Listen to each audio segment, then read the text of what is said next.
डकी भाई 100 दिन के बाद जेल से वापस लौटे। डकी भाई ने जेल में जो जो उन पर बीती उस सबको बयान किया बड़े दबे दबे अल्फाज में। डकी भाई का कसूर ये था कि उन्होंने गैम्बलिंग ऐप की प्रमोशन की थी। डकी भाई मलेशिया के लिए रवाना हो रहे थे। लाहौर के अल्लामा इकबाल इंटरनेशनल एयरपोर्ट से गिरफ्तार कर लिया जाता है। NCCI के दफ्तर में जो उनके साथ हुआ है वो काबिल मजम्मत है। फैज अहमद फैज लिखते हैं, जिस देश में दौलत शुरफा से नाजायज काम कराती हो, जिस देश के ओहदेदारों से ओहदे ना संभाले जाते हो, उस देश के हर एक लीडर पर सवाल उठाना वाजिब है।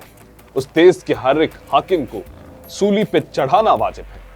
सादुर रहमान उर्फ डकी भाई 100 दिन के बाद जेल से वापस लौटे हैं और 100 दिन के बाद जो उन्होंने YouTube पर अपना वीलॉग अपलोड किया है वो महज एक वीलॉग नहीं है, बल्कि इस सिस्टम पर नोहा है, एक जन्नाटेदार तमाचा है इस सिस्टम पर। सादुर रहमान उर्फ डकी भाई 100 दिन के बाद जेल से वापस लौटे हैं और 100 दिन के बाद जब वो जेल से वापस लौटे हैं उन्होंने YouTube पर एक वीलॉग अपलोड किया है और वो वीलॉग सिर्फ एक वीलॉग नहीं बल्कि वो इस सिस्टम पर नोहा है। सादुर रहमान उर्फ डकी भाई ने जेल में जो जो उन पर बीती उस सबको बयान किया है बड़े दबे दबे अल्फाज में। उन्होंने कहा कि अगर मैं इसको बयान करने बैठ जाऊं खुलकर तो ये 50 मिनट का वीलॉग 5 घंटे तक का हो सकता है, लेकिन उन्होंने बड़े महदूद अल्फाज के साथ सब कुछ बयान कर दिया। सादुर रहमान उर्फ डकी भाई का कसूर ये था कि उन्होंने गैम्बलिंग ऐप की प्रमोशन की थी। वो गैम्बलिंग ऐप जो पाकिस्तान सुपर लीग की स्पॉन्सर भी थी, वो गैम्बलिंग ऐप जिसके लोगो पाकिस्तान सुपर लीग के प्लेयर्स की शर्ट्स पर लगे हुए थे। सादुर रहमान उर्फ डकी भाई को उस ऐप की प्रमोशन के सिलसिले में गिरफ्तार कर लिया गया। सादुर रहमान उर्फ डकी भाई 16 अगस्त को अपनी अहलिया के साथ मलेशिया के लिए रवाना हो रहे थे कि उन्हें लाहौर के अल्लामा इकबाल इंटरनेशनल एयरपोर्ट से गिरफ्तार कर लिया जाता है। इमिग्रेशन ऑफिसर उनसे पूछता है, क्या आप पर कोई FIR है? तो सादुर रहमान कहते हैं, मुझ पर तो कोई FIR नहीं। तो उन्हें कहा जाता है कि आप इधर आ जाइए। उनके मोबाइल फोन्स ले लिए जाते हैं और सादुर रहमान उर्फ डकी भाई को वहां से अरेस्ट किया जाता है, हथकड़ी लगाई जाती है और उन्हें ले जाया जाता है NCCI के दफ्तर। अब NCCI के दफ्तर में जो उनके साथ हुआ है वो काबिल मजम्मत। सादुर रहमान उर्फ डकी भाई वहां पर पेश होते हैं और NCCI का एडिशनल डायरेक्टर सरफराज चौधरी सादुर रहमान उर्फ डकी भाई से सवाल करता है कि ये पैसा तुम्हारे पास कहां से आता है? तो सादुर रहमान उर्फ डकी भाई कहते हैं कि मैं एक यूट्यूबर हूं, मैं YouTube से पैसे कमाता हूं। तो वो उसे कहता है कि झूठ बोल रहे हो तुम, और उसके मुंह पर एक जोरदार थप्पड़ लगाता है। सादुर रहमान उर्फ डकी भाई का चेहरा यूं झुका हुआ है और वो एडिशनल डायरेक्टर उसको थप्पड़ मारता जा रहा है, उसको गालियां बकते जा रहा है, लेकिन सादुर रहमान बेबसी की तस्वीर बना हुआ है। उसके बाद वो NCCI का अफसर एडिशनल डायरेक्टर सरफराज चौधरी एक 7 साल के बच्चे को वीडियो कॉल लगाता है और उस वीडियो कॉल पर उसे कहता है कि देखो ये कौन है। तो वो कहता है कि ये डकी भाई है। उसने कहा तुम इसे सुनते हो? उसने कहा हाँ मैं इसे सुनता हूं, मैं इसे जानता भी हूं। तो उसे कहता है इसे गालियां बको। वो बच्चा भी सादुर रहमान उर्फ डकी भाई को गालियां निकालता है और साथ खड़ा एक शख्स सादुर रहमान को थप्पड़ मार रहा होता है उस वीडियो कॉल पर। सादुर रहमान उर्फ डकी भाई अपने आप से सवाल करता है कि मेरा कसूर क्या था, और ये सब बयान करते हुए सादुर रहमान रो पड़ता है कि इस कदर भी जुल्म, इस कदर भी अंधेर नगरी।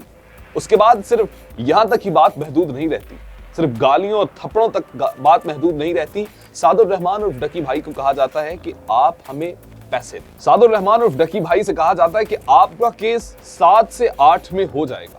वो सोचते हैं कि शायद 7-8 लाख की बात कर रहे हैं। जब वो उनसे क्वेश्चन करते हैं तो उन्हें कहा जाता है दिमाग ठिकाने पर है तुम्हारा? 7 से 8 करोड़। सादुर रहमान कहता है कि मेरे पास तो इतने पैसे हैं ही नहीं, मैं तुम्हें कहां से इतने पैसे ला कर दूं? आपने मेरा अकाउंट ब्लॉक कर दिया, मेरी अहलिया का अकाउंट ब्लॉक कर दिया, मेरी वालदा का, मेरे बाप का, मेरे दादा का, हर किसी का अकाउंट आपने ब्लॉक कर दिया है। मैं आपको कहां से पैसे ला कर दूं? मेरे पास इतने पैसे नहीं है। उसके बाद फिर उसको टॉर्चर किया जाता है और उसे कहा जाता है कि तुम छूटना नहीं चाहते, तुम अपने इस केस को हल नहीं करना चाहते, इस वजह से तुम ऐसा बोल रहे हो। तो सादुर रहमान परेशान है, बेबस है, मजबूर है। फिर एक दिन होता यूं है कि सादुर रहमान उर्फ डकी भाई के बाइनेंस अकाउंट से $3,26,000 की रकम अपने अकाउंट में ट्रांसफर कर ली जाती है उनके IO इन्वेस्टिगेशन ऑफिसर शुएब रियाज की जानिब से।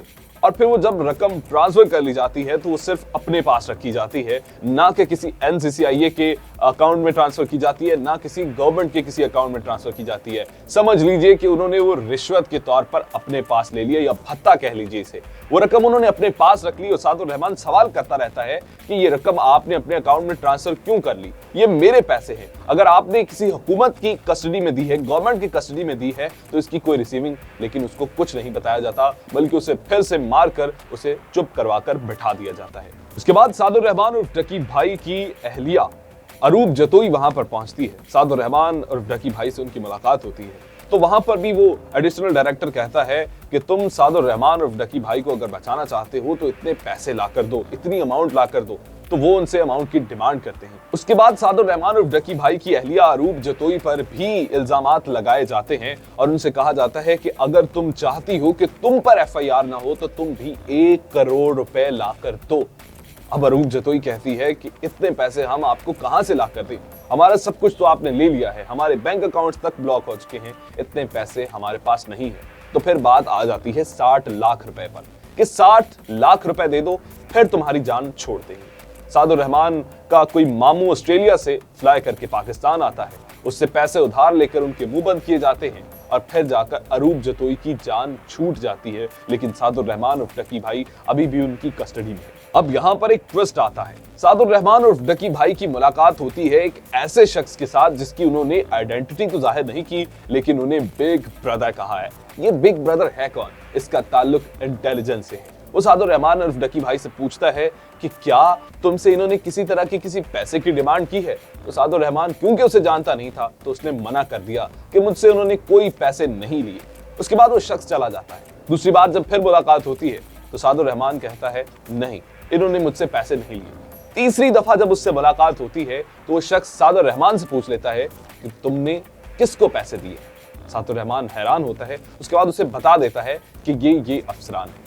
उसके बाद होता ही कि कुछ दिन के बाद ये खबर आती है कि एडिशनल डायरेक्टर सरफराज चौधरी समेत 13 लोगों को मुअत्तल कर दिया गया है। ये खबर सुनने के बाद सादुर रहमान उर्फ डकी भाई का केस मजीद आसान हो जाता है और सादुर रहमान उर्फ डकी भाई के लिए कह लीजिए कि उम्मीद की किरण नजर आने लग जाती है। इसके अलावा उन्होंने जेल के हालात बताए कि जेल में उनके साथ क्या क्या होता रहा। उन्होंने जेल पर खुलकर बात नहीं की, लेकिन फिर भी उन्होंने जेल के जो हालात थे उन पर कुछ जो है वो बातें की। उन्होंने बताया कि किस किस तरह से वहां पर कोई रोशनी नहीं थी, कोई पंखा नहीं था, गर्मी किस कदर थी, वॉशरूम के कितने बुरे हालात थे। इस सब को उन्होंने इस वीडियो में बताया। उन्होंने सब कुछ बताया जो कुछ उनके साथ जुल्म होता रहा। तो अब इस पर जो है हुकूमत को एक्शन लेना चाहिए। इसके अलावा सादुर रहमान उर्फ डकी भाई ने पाकिस्तान आर्मी का भी शुक्रिया अदा किया और उन्होंने फील्ड मार्शल आसिम मुनीर का भी इस वीडियो में शुक्रिया अदा किया, क्योंकि जो बिग ब्रदर था जिसने सादुर रहमान उर्फ डकी भाई की जान बचाई वो कोई और नहीं था बल्कि वो एक इंटेलिजेंस का बंदा था और उसने अपनी आइडेंटिटी भी जाहिर करने से मना किया। उसने कहा कि मेरा फर्ज था कि मैं अपने भाई की मुश्किलात को दूर करूं, मेरा भाई मुश्किल में है, मेरी वालदा मुश्किल में है और मेरी बहन मुश्किल में है, मैं सिर्फ उनकी मदद करना चाहता था और ये मेरा फर्ज था, ये मेरी ड्यूटी थी, मैंने जस्ट उसको मुकम्मल किया। सादुर रहमान उर्फ डकी भाई ने उसकी आइडेंटिटी तो जाहिर नहीं की, लेकिन फिर भी लोगों ने उसे बहुत ज्यादा रिस्पेक्ट दी। वो जो भी है, वो जैसा भी है, लोग उसको बेहद प्यार कर रहे हैं। हर तरफ बिग ब्रदर की बातें हो रही हैं कि आखिर वो बिग ब्रदर कौन है। तो वो इंटेलिजेंस के बंदे थे और उन्होंने जिस तरह से सादुर रहमान उर्फ डकी भाई की मदद की, जिस तरह से इस केस को रिजॉल्व किया, ये बहुत बड़ी बात है और यकीनी तौर पर हम खराज तहसीन पेश करते हैं उन लोगों को जिन्होंने इस केस को हल करने में जो है वो सादुर रहमान उर्फ डकी भाई की मदद की, और शहराम सरवर जिन्होंने इस केस की जो सादुर रहमान उर्फ डकी भाई की बेल जो है वो मंजूर की थी, उनको भी हम सलाम पेश करते हैं। उन्होंने बड़े बेहतरीन अंदाज में इसको डील किया। तो सादुर रहमान उर्फ डकी भाई फाइनली जो है वो घर आ चुके हैं, उनका पहला वीलॉग भी आ चुका है और हर तरफ इस पर बातें हो रही हैं। आप इस बारे में क्या राय रखते हैं? आप कमेंट सेक्शन में जरूर बताइएगा। अपने मेजबान अब्दुल रहमान को दीजिए इजाजत, अपना बहुत सा ख्याल रखिए। अल्लाह हाफिज।